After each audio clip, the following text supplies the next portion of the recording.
Iran ने Saudi अरब के खिलाफ जंग का ऐलान कर दिया। ईरान के ऐतिहासिक जामकरन मस्जिद पर एक बार फिर से लाल झंडा फहराया गया है और इस लाल झंडे का साफ मतलब है जंग का ऐलान। इससे पहले 2020 में जनरल कासिम सुलेमानी की हत्या के बाद ईरान ने जामकरन मस्जिद पर लाल झंडा फहराते हुए अमेरिका के खिलाफ जंग का ऐलान किया था। 3 साल के अंदर यह दूसरा मौका है जब ईरान ने खुलेआम जंग का ऐलान कर दिया है। टारगेट कौन है? टारगेट है सऊदी अरब। तो यह बहुत बड़ी खबर है। ईरान की तरफ से सऊदी अरब के खिलाफ जंग का ऐलान किया गया है।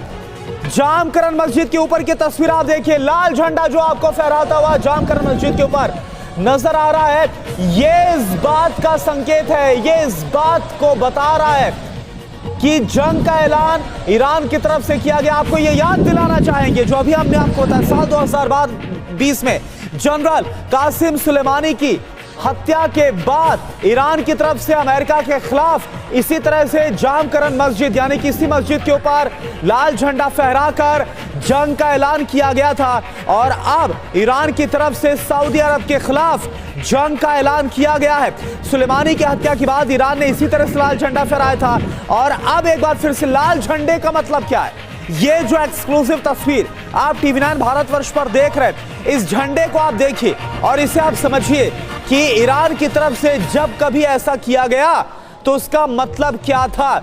जामकरन मस्जिद के ऊपर लाल झंडे का मतलब है जंग का ऐलान। बदले की फिराक में अब ईरान है, बदला लेना चाहता है जो इससे पहले कासिम सुलेमानी की ड्रोन अटैक में हत्या की गई थी। उसके बाद अमेरिका के खिलाफ इसी तरह से जंग का ऐलान किया गया था। एक बार फिर से आपको बता दें, TV9 भारतवर्ष पर आज की सबसे बड़ी खबर है। प्रधानमंत्री आपको बताना चाहेंगे कि ईरान ने जंग का ऐलान किया है और यह जंग का ऐलान सऊदी अरब के खिलाफ किया। एक और जंग, दुनिया पहले से ही एक बड़ी तबाही को देख रही है जो यूक्रेन में हो रहा है, वॉर जोन में हो रहा है और एक और बड़ी तबाही अब तैयार होती नजर आ रही है। जामकरन मस्जिद के ऊपर ईरान ने लाल झंडा फहराया है और यह सऊदी अरब के खिलाफ जंग का ऐलान है।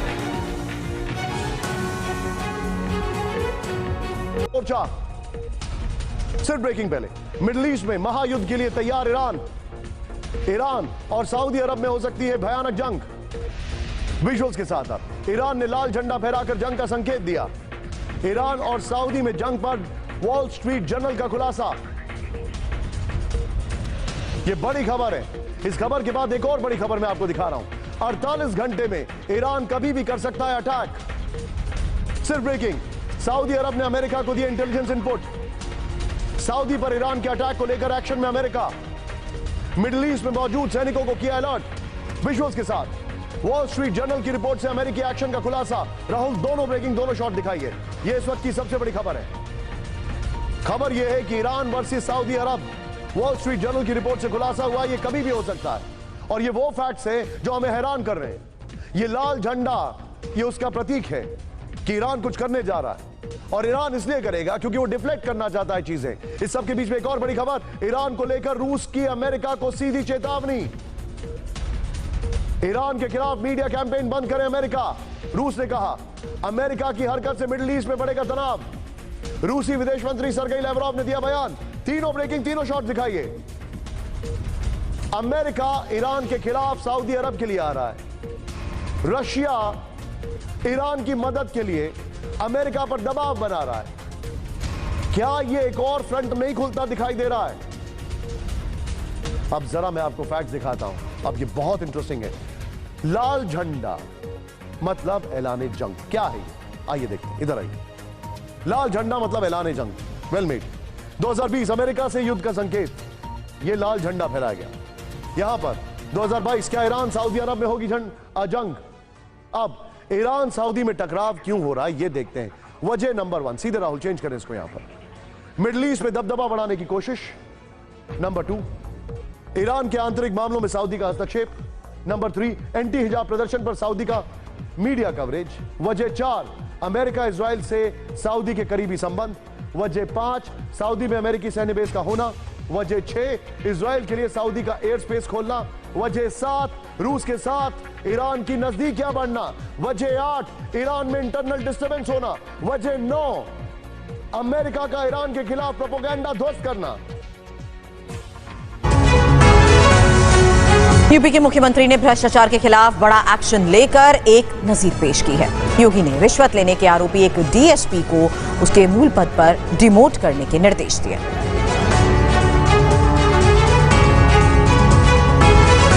उत्तर प्रदेश के मुख्यमंत्री योगी आदित्यनाथ ने भ्रष्टाचार पर जीरो टॉलरेंस की पॉलिसी अपनाते हुए रिश्वत लेने वाले एक डीएसपी विद्या किशोर शर्मा के खिलाफ जांच में दोषी पाए जाने पर कड़ी कार्रवाई। सीएम योगी ने तत्कालीन डीएसपी विद्या किशोर शर्मा को रिश्वत लेने पर उन्हें मूल पद पर डिमोट कर दिया है। विद्या किशोर शर्मा का झोले में नोट भरकर घूस लेने का वीडियो वायरल हुआ था। बाकी सर देख लो, अगर हो जाए ना फिर मुझे थोड़ा सा ना 1 मिनट लूज हैं सर, थोड़े लूज हैं। मौजूदा वक्त में वो जालौन जिले की पुलिस ट्रेनिंग सेंटर में तैनात हैं। विद्या किशोर शर्मा को डिमोशन के बाद सस्पेंड कर दिया गया था। साल 2021 में Vidya Kishore Sharma Rampur CO city group में तैनात थे। इस दौरान एक महिला ने उन पर घूसखोरी का आरोप लगाया था, जिसके बाद विद्या किशोर शर्मा का तबादला कर दिया गया और मामले की जांच शुरू की गई। जांच में दोषी पाए जाने पर मुख्यमंत्री योगी आदित्यनाथ ने सख्त कार्रवाई करते हुए उन पर एक्शन लिया है। सीएमओ ने इसे ट्वीट भी किया है। उत्तर प्रदेश सरकार ने भ्रष्टाचारी अफसरों पर कार्रवाई करने के मामले में यह फैसला लेकर एक नजीर पेश की है। सरकार के इस फैसले से यूपी के प्रशासनिक हमले में हड़कंप है। वहीं हिमाचल प्रदेश विधानसभा चुनाव में बीजेपी के दिग्गज नेताओं की ताबड़तोड़ रैलियां आज से शुरू हो गई हैं। आज अमित शाह, स्मृति ईरानी और योगी आदित्यनाथ जैसे नेता रैलियां कर रहे हैं। अगले 8 दिनों में बीजेपी की 40 से ज्यादा रैलियां प्रस्तावित हैं। हिमाचल प्रदेश विधानसभा चुनाव में बीजेपी ने कॉर्पोरेट बॉम्बिंग फॉर्मूला के तहत केंद्रीय मंत्रियों और मुख्यमंत्रियों को चुनावी मैदान में उतारकर माहौल बनाने और अपना पलड़ा भारी होने का संदेश दे दिया है। पार्टी के दिग्गज नेताओं की अगले 8 दिनों में 40 से ज्यादा बड़ी रैलियां होनी है। अगले एक हफ्ते में पीएम मोदी, अमित शाह, राजनाथ सिंह, स्मृति ईरानी, योगी आदित्यनाथ, पुष्कर सिंह धामी की ताबड़तोड़ रैलियां होनी है। अमित शाह, स्मृति ईरानी, सीएम योगी आज हिमाचल में, प्रधानमंत्री नरेंद्र मोदी की 2 दिनों में 4 रैलियां, 5 और 9 नवम्बर को पीएम मोदी की 2 सभाएं, गृह मंत्री अमित शाह की 4 दिनों में 12 सभाएं, 1 से 2 नवम्बर और 6 से 7 नवम्बर को 3 रैलियां, सीएम योगी की 4 दिनों में दर्जन भर रैलियां, स्मृति ईरानी की एक हफ्ते भर में करीब 9 रैलियां। बीजेपी अध्यक्ष जेपी नड्डा और केंद्रीय मंत्री अनुराग ठाकुर भी लगातार हिमाचल प्रदेश में ही है। बीजेपी 4 नवंबर को हिमाचल प्रदेश में अपना घोषणा पत्र जारी कर रही है। हिमाचल प्रदेश में 68 सीटों वाली विधानसभा चुनाव के लिए 12 नवंबर को मतदान होना है। और पिछले करीब 2 महीने से जारी कांग्रेस की भारत जोड़ो यात्रा में आज हैदराबाद में फिल्म एक्ट्रेस और प्रोड्यूसर पूजा भट्ट भी शामिल हुई। इससे पहले एक्ट्रेस पूनम कौर ने भी राहुल गांधी के साथ यात्रा में हिस्सा लिया था। कांग्रेस सांसद राहुल गांधी की अगुवाई में भारत जोड़ो यात्रा निकाली जा रही है। यात्रा आज सुबह तेलंगाना की राजधानी हैदराबाद से फिर शुरू हुई, जिसमें फिल्म प्रोड्यूसर और एक्ट्रेस पूजा भट्ट भी कुछ देर के लिए शामिल हुई। इससे पहले अभिनेत्री पूनम कौर ने भी राहुल गांधी के साथ यात्रा में हिस्सा लिया था। यात्रा को भारी जन समर्थन मिलता दिख रहा है। इससे पहले कल राहुल गांधी ने हैदराबाद में 4 मीनार के सामने तिरंगा फहराया था, जहां से करीब 3 दशक पहले उनके पिता और पूर्व पीएम राजीव गांधी ने सद्भावना यात्रा की शुरुआत की थी। कांग्रेस अध्यक्ष मल्लिकार्जुन खड़गे पार्टी अध्यक्ष बनने के बाद मंगलवार को पहली बार इस यात्रा में शामिल हुए। राहुल के ध्वजारोहण के समय कांग्रेस महासचिव जयराम रमेश, वरिष्ठ पार्टी के नेता दिग्विजय सिंह, तेलंगाना प्रदेश कांग्रेस समिति अध्यक्ष रेवेंडु रेड्डी भी मौजूद रहे। इनके अलावा 2016 में खुदकुशी करने वाले दलित छात्र रोहित वेमुला की मां भी राहुल गांधी के साथ भारत जोड़ो यात्रा में शामिल हुई। 7 सितंबर 2022 से तमिलनाडु के कन्याकुमारी से भारत जोड़ो यात्रा की शुरुआत हुई थी, जो तमिलनाडु, केरल, कर्नाटका, आंध्र प्रदेश से गुजरात होते हुए तेलंगाना पहुंच चुकी है। करीब 150 दिन चलने वाली ये यात्रा जम्मू कश्मीर में खत्म होगी। इधर केंद्र सरकार ने कुछ राज्यों में हिंदुओं को अल्पसंख्यक का दर्जा देने के मामले में सुप्रीम कोर्ट में हलफनामा दाखिल किया है। केंद्र ने कोर्ट से मांग की है कि अदालत उसे राज्यों से विचार विमर्श करने का वक्त दे। जम्मू कश्मीर और पंजाब समेत 9 राज्यों में हिंदुओं को अल्पसंख्यक का दर्जा देने के मामले में सुप्रीम कोर्ट में सुनवाई हुई। मामले में केंद्र सरकार की ओर से कोर्ट में हलफनामा भी दाखिल कर दिया गया है। अपने जवाब में केंद्र ने मामले में राज्यों से विचार विमर्श करने के लिए और वक्त मांगा है। साथ ही ये भी कहा गया है कि ये बेहद संवेदनशील मामला है और इसके दूरगामी प्रभाव होंगे। केंद्र सरकार ने कहा कि पंजाब, मिजोरम, मेघालय, मणिपुर, ओडिशा, उत्तराखंड, नागालैंड, हिमाचल प्रदेश, गुजरात, गोवा, पश्चिम बंगाल, त्रिपुरा, उत्तर प्रदेश, तमिलनाडु, लद्दाख, दादरा और नगर हवेली और दमन और दीव और चंडीगढ़ ने मामले में अपना विचार पेश किया गया है। बैठकों में गृह मंत्रालय, कानूनी मामलों के विभाग, कानून और न्याय मंत्रालय, उच्च शिक्षा विभाग, शिक्षा मंत्रालय, राष्ट्रीय अल्पसंख्यक आयोग और राष्ट्रीय अल्पसंख्यक शैक्षणिक संस्थान आयोग के प्रतिनिधि भी शामिल हुए। देश के राज्यों और केंद्र शासित प्रदेशों में से 6 राज्यों और 3 केंद्र शासित प्रदेशों में हिंदू अल्पसंख्यक के रूप में रहते हैं। वहाँ पर उनकी आबादी अन्य धर्मों को मानने वालों की तुलना में कम है। राजधानी दिल्ली की हवा बेहद खराब श्रेणी में पहुंच गई है और हवा के खराब स्तर को देखते हुए राजधानी में अब ग्रेडेड रिस्पांस एक्शन प्लान का तीसरा चरण भी लागू कर दिया गया है। दिल्ली की लगातार खराब हो रही आबो हवा को देखते हुए ग्रेडेड रिस्पांस एक्शन प्लान का तीसरा चरण लागू हो गया है। इसके साथ ही कई तरह की पाबंदियां लग गई। National security, defence, health, railway, airport, metro rail, ISBT, NH, flyover, electricity transmission, pipeline जैसी जरूरी सेवाओं को छोड़कर कंस्ट्रक्शन और डिमोलिशन पर प्रतिबंध लग गया है। राष्ट्रीय राजधानी दिल्ली की आबोहवा दिवाली के बाद से लगातार खराबी रही है। आज सुबह दिल्ली का एयर क्वालिटी इंडेक्स 354 दर्ज किया गया, जो कल 385 था। AQI के मुताबिक दिल्ली की हवा बेहद खराब श्रेणी में पहुंच गई है। इसी तरह लोधी रोड का AQI 341, मथुरा रोड का 365, दिल्ली यूनिवर्सिटी का AQI 387 और नोएडा में 406 दर्ज किया गया। दिल्ली में अधिकतम तापमान में गिरावट दर्ज किए जाने के साथ ही हवा की रफ्तार में बढ़ोतरी हुई है। आसमान में धुंध छाई हुई है, विजिबिलिटी भी कम हो गई। दिल्ली में आज सुबह 7 बजे तापमान 20 डिग्री दर्ज किया गया। वहीं अधिकतम तापमान 31 डिग्री और न्यूनतम तापमान 19 डिग्री रहने की उम्मीद है।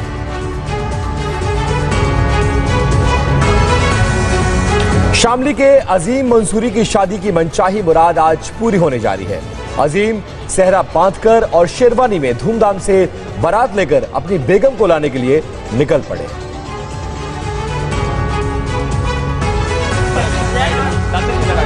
उत्तर प्रदेश के शामली के अजीम मंसूरी की शादी की मुराद आखिरकार पूरी होने जा रही है। 2.5 फीट के अजीम मंसूरी दूल्हा बनकर सज धज अपनी होने वाली बेगम को लाने के लिए बारात लेकर शामली से हापुड़ के लिए रवाना हो गए। सिर पर सेहरा बांध और शेरवानी पहनकर अजीम मंसूरी बड़े ही धूमधाम से अपनी बारात लेकर निकले। बुशरा की भी हाइट अजीम के करीब ही है। खुश हूँ जी इससे, मेरे सामने करवा दे, अल्लाह ताला का लाख लाख शुक्र है। मेरी भी तमन्ना यही थी कि भाई मेरी जिंदगी में हो जाए।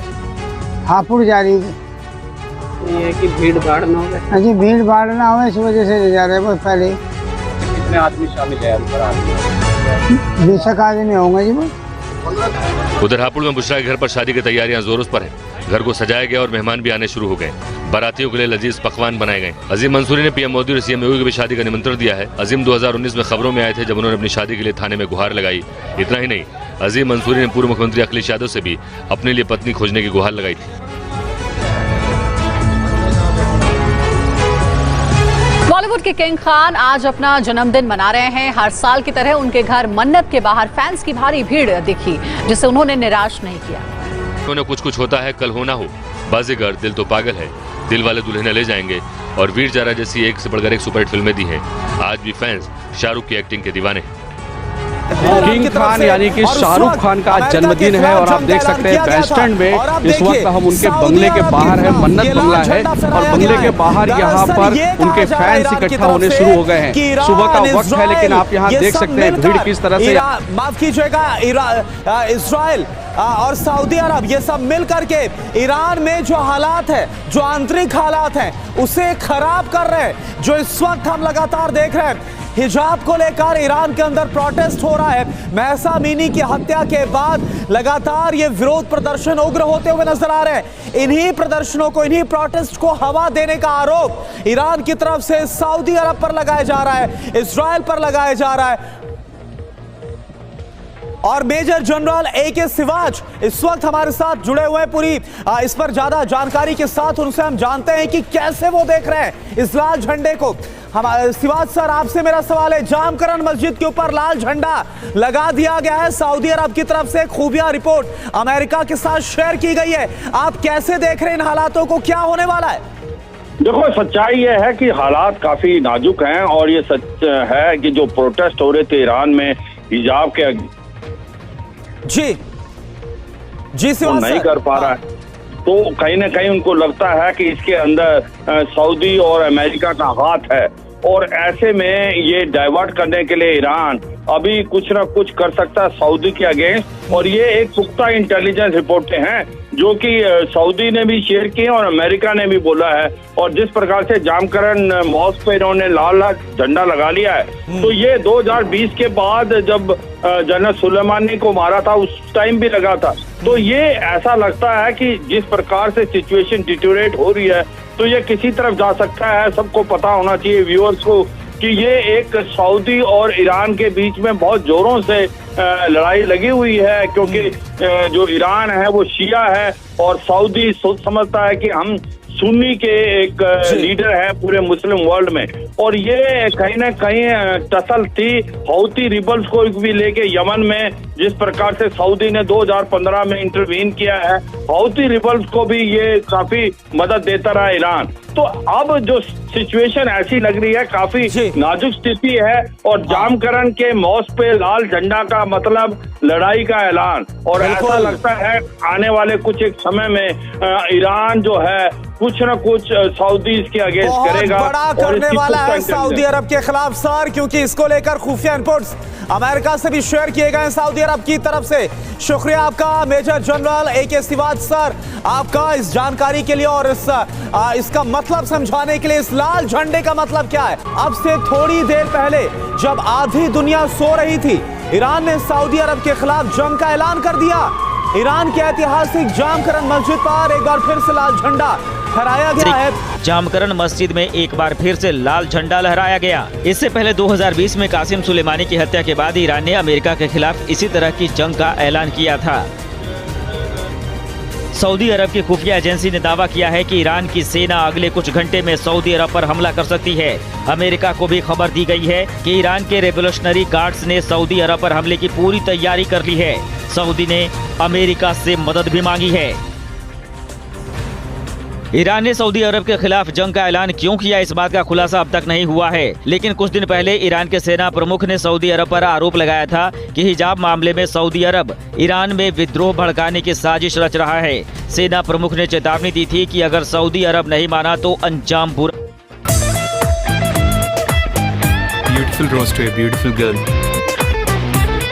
लगाम लगाने की भी मांग की है। लंदन से चलने वाले ईरान इंटरनेशनल को ईरान के मेजर जनरल हुसैन सलामी ने कहा है कि ये हमारी आखिरी चेतावनी है, क्योंकि आप इन मीडिया माध्यमों से हमारे आंतरिक मामलों में हस्तक्षेप कर रहे हैं। सऊदी अरब और इराक में ईरान के संभावित हमलों को देखते हुए अमेरिका ने भी अपनी सेना को अलर्ट कर दिया है। मध्यपूर्व में तैनात समुद्री बेड़े और सहयोगियों को सऊदी अरब की सुरक्षा में एक्शन लेने के लिए तैयार रहने को कहा गया है। सऊदी अरब और अमेरिका की खुफिया एजेंसियां एक दूसरे के संपर्क में हैं। अमेरिका के मुताबिक ईरान ने घरेलू मुद्दों से ध्यान भटकाने के लिए जंग का ऐलान किया है। हिजाब मामले में ईरान पहले ही घिर चुका है। अमेरिका की एक रिपोर्ट के मुताबिक ईरान सऊदी अरब के अलावा इराक के इरबिल को टारगेट कर सकता है, जहां अमेरिकी सेना तैनात है। रूस यूक्रेन जंग अब विश्व युद्ध में बदल सकती है। ईरान खुलेआम रूस की हवाई ताकत बढ़ाने में जुटा है। CNN की एक रिपोर्ट के मुताबिक अमेरिका और यूरोपीय देशों को धूल चटाने के लिए ईरान रूस को अब आंतरिक बैलिस्टिक मिसाइलें और करीब 400 कामिकाजी ड्रोन देने जा रहा है। सैटेलाइट तस्वीरों से रूस के घातक जंगी तैयारी का खुलासा हुआ है।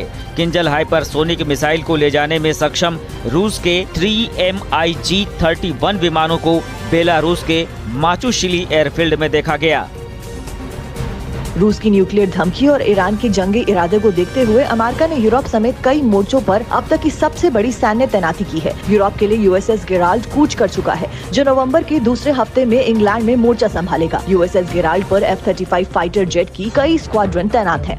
चीनी दौरे पर पाकिस्तान के प्रधानमंत्री शहबाज शरीफ, क्या मतलब है इस दौरे का? अमेरिका के न्यू जर्सी में फिर गोलीबारी से हड़कंप मच गया और किसने कहा पाकिस्तान